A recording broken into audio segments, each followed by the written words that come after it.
wanted to speak to you this morning just about success. And so really ask your perspective, what is success? What is success to you individually? I think we'd all agree that success is very subjective, right? I think a lot of times when we look at success in the world we live, we look at money, we look at material things. But I think if we're real with one another, success really is well beyond that. And success happens during the course of any particular day as you're parenting, with your spouse, and there's a lot of things, and it's not solely about just the monetary. So I think I want to add some value, hopefully today, in the short time that I've got allotted, and just kind of share some things regarding success. Again, I passed out something to take notes. I told you the reason why. Again, I think it's important. During the course of your life, a lot of people pay a lot of money to go to seminars to learn information, right, on how to be successful. But I think it's equally as important to also, there's credence in taking time to learn from those that haven't been successful. We all have family members or people that we know that have not done very well in their life. And I think it's just as valuable to find out what they did, because you don't want to repeat it.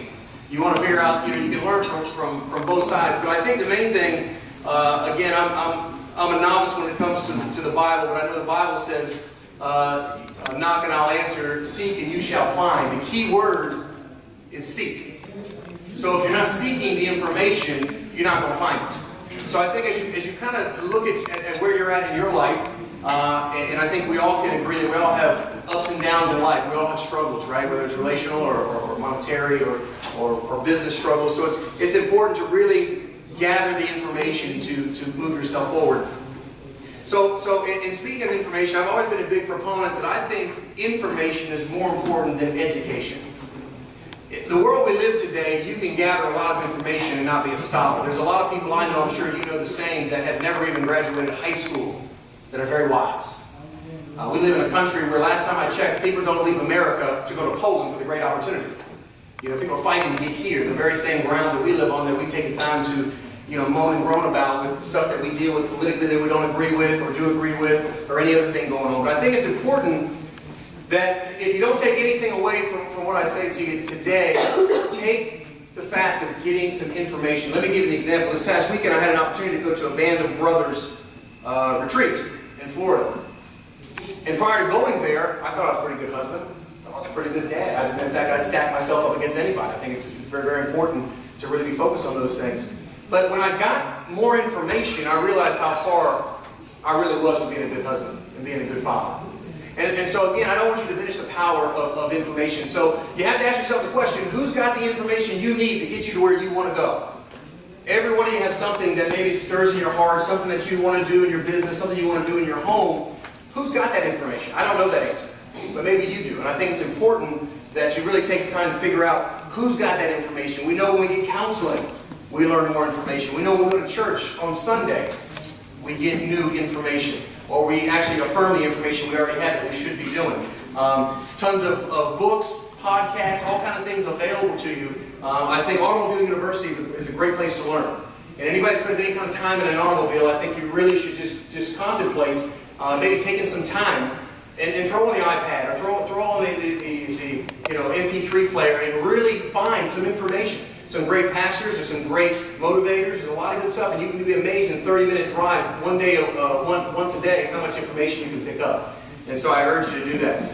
I want to kind of just briefly tell you about my story. And again, I know I only have 15 or 20 minutes, so I'll do my best not to bore you and try to get through quickly. But I think, obviously I'm new to this community, been here 4 years, almost 4 years, and I think a lot of people see the glory of a young guy owning a car dealership, but they don't know the story. And I think a lot of times in life, a lot of people may see what you've achieved in your life, and they see that, but they have no idea what the story is. They don't know the shoes you walked in. They don't know what you had to get through to get to where you're at. I think all of us are writing a story. Okay, and whether you're in Act 1, Chapter 17, I don't know, but you have to really focus and figure out what story are you writing for yourself. What's the story? Is it the story of, I'm miserable in my marriage? Is it the story of my kids are causing me grief? Is it the story that I hate my job? Is it the story that I want to move somewhere? Because the story you create is the story you prophesize. And so again, going back to information, it's very, very important. But I also want to just say that I think it's, at least as it relates to me, it's the things that no one ever seen me do in my life that creates what everybody wants.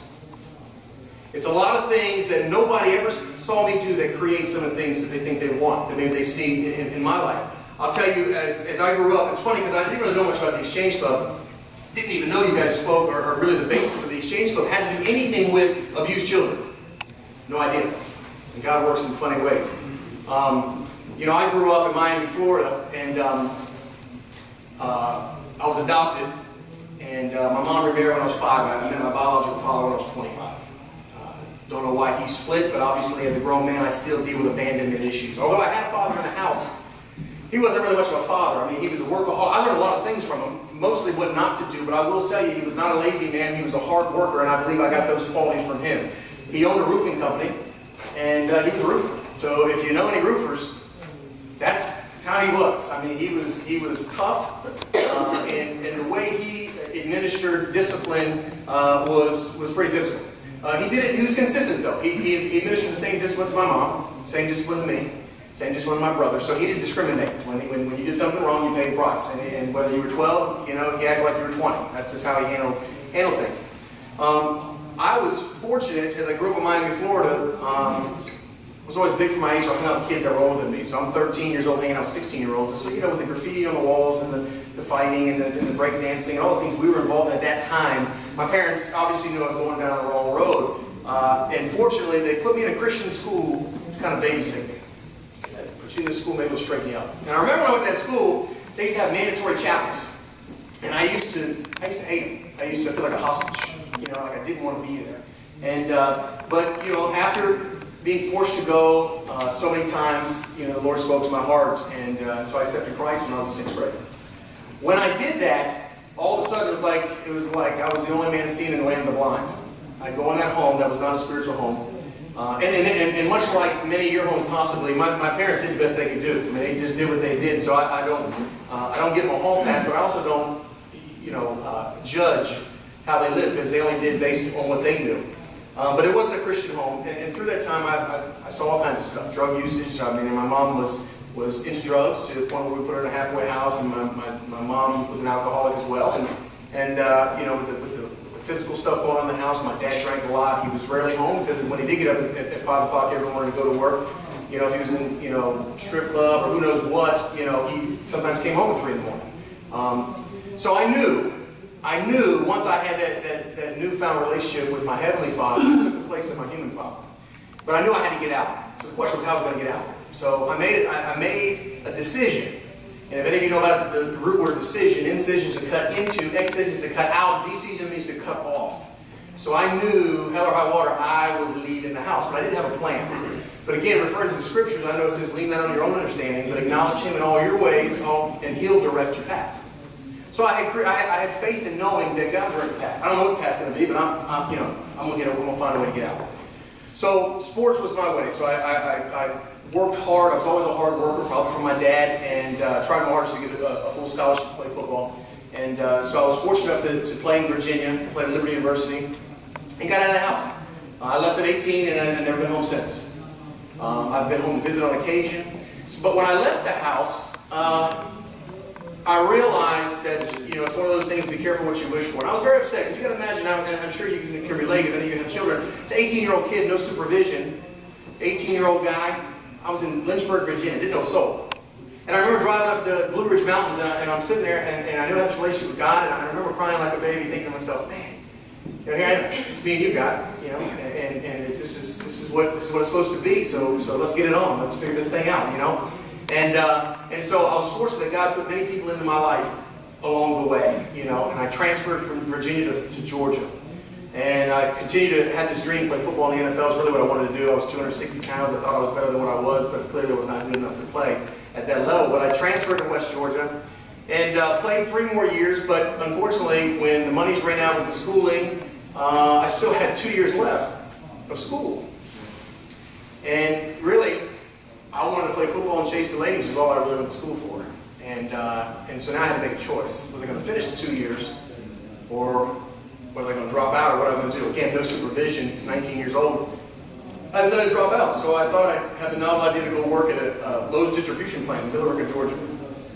Worked in the graveyard shift from 6 p to 6 a, Friday, Saturday, Sunday. All my buddies were going out having a good time, and I was working from the PM to the AM, sleeping all day, working to the PM to the AM, sleeping all day. I did that Friday, Saturday, Sunday, and then I worked at Chili's during the week. Well, while I was at Chili's, after doing this for 2 years, I realized, boy, this may not have been a good decision. And I thought to myself, man, maybe I should go home. During that time frame, I had a lot of pride, a lot of resentments, and I was asked to go over people's homes during the Thanksgiving holidays and Christmas holidays. But because of that pride, I elected to stay, in my apartment many Christmases and Thanksgivings. And in those moments of being by myself on those times, being 18, 19, God really worked on me. And I started to realize that things don't happen to you, they happen for you.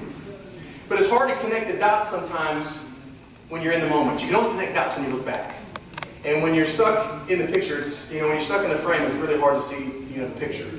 But as I got older and looked back, I realized what a huge blessing my dad was, what a huge blessing, that whole experience was.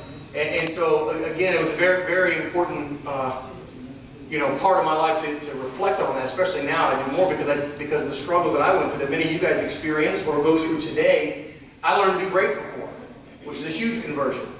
But I went on, and as I'm waiting tables at Chili's one time, I had this finance director that was from Miami, Florida, who he used to call me the kid from Miami. I waited on him one time, and ever since then he came in and he'd order his drinks for me when I bartend and all this kind of stuff, and he'd say, I'm the kid from Miami when I was serving.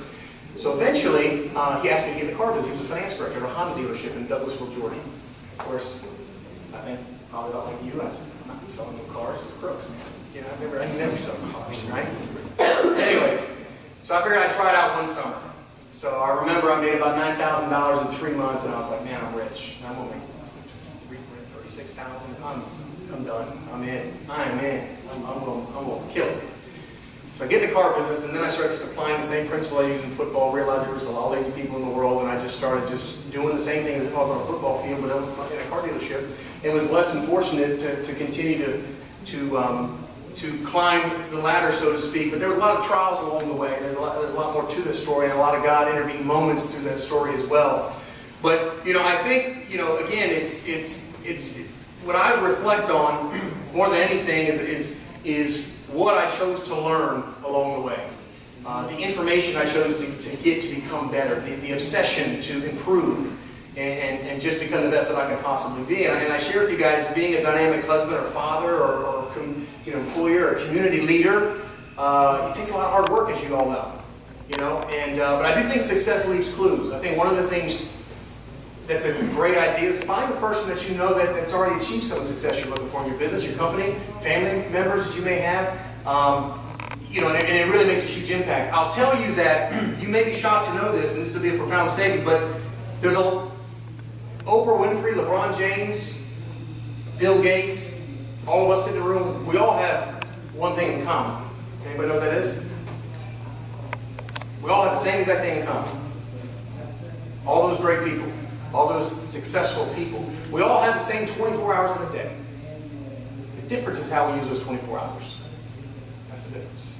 How we choose to use the time. So you look at your time, look at some of the areas of opportunity. When we always say, when I get more time, I'll do, we always say that. Someday. The problem is there's Fridays and Thursdays and Tuesdays, but there's no someday on the calendar. There's a lot of things that you may have in your heart that's been stirring up that maybe you could attack and start it today. I think that's a huge important item. There are a couple, three things that I think are huge. I think the first thing is to have a high level of urgency. Look at your life, any capacity of your life, and ask yourself the question: do you have a high sense of urgency? I think, regardless of whether you're a teacher or whatever we do, I think having a sense of urgency is a very important characteristic. I also think seizing the day is a huge deal. I mean, if you guys are a lot like me, I worry about tomorrow sometimes. And then I complain about yesterday. The reality is tomorrow will be here soon enough. And yesterday's already gone. All you have is this moment. All you have is today. That's all you got. All you can do is, if you look to be perfect today, tomorrow will be here soon enough. If you break it all down and we look in whatever area we have in our life, whether it's with our spouse, whether it's at work, you have these 24 hours to be perfect, and tomorrow will be here, and you can't change yesterday. I think that's a huge thing. And I also think being a game changer is huge. You look at Miami Heat, some of these other basketball teams, football teams, one person changes the game. Just one. Why not you? Why not now? One person. One person changes a home. Just one. Good or bad.